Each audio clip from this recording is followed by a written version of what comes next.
Assalamualaikum warahmatullahi wabarakatuh. Kembali lagi di Arah Channel. Di video kali ini kita akan membahas 5 tips mengatur keuangan untuk anak kos.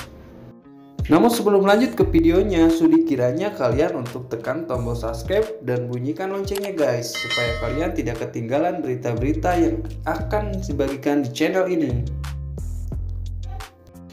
Salah satu masalah anak kos adalah keuangan yang menipis di akhir bulan. Hal ini disebabkan awal bulan uang tersebut tidak diatur sebaik mungkin, sehingga membuat keuangan di tengah tua serasa seret.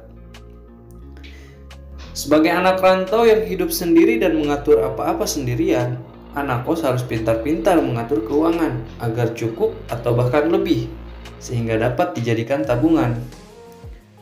Untuk mengatur keuangan selama di kos, ada beberapa kebutuhan yang harus kita perhatikan dan disiapkan dananya di awal bulan.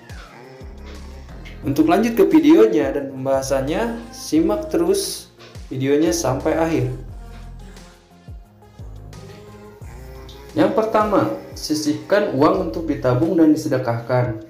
Untuk menabung dan sedekah, sebaiknya kita sisihkan uang lebih awal, sebab dua hal ini adalah hal penting yang kerap kali disepelekan.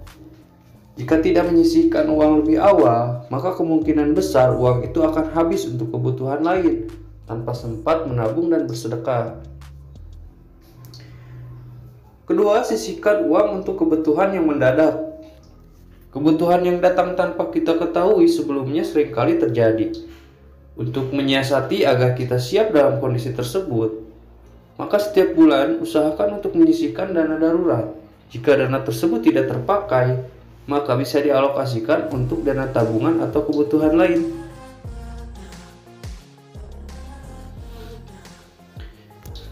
Tiga, sisihkan uang untuk makan.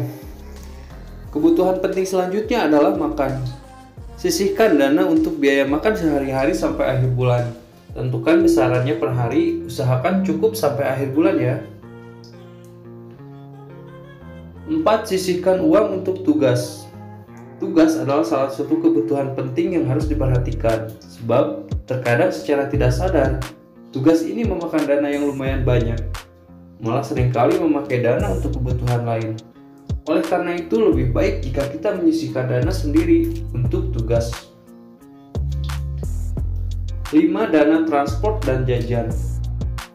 Transport dan jajan sehari-hari adalah kebutuhan yang dananya bisa menyesuaikan. Namun, bukan berarti bisa diabaikan juga ya, sebab bagaimanapun anak kos pasti butuh biaya transport dan jajan untuk dirinya sendiri.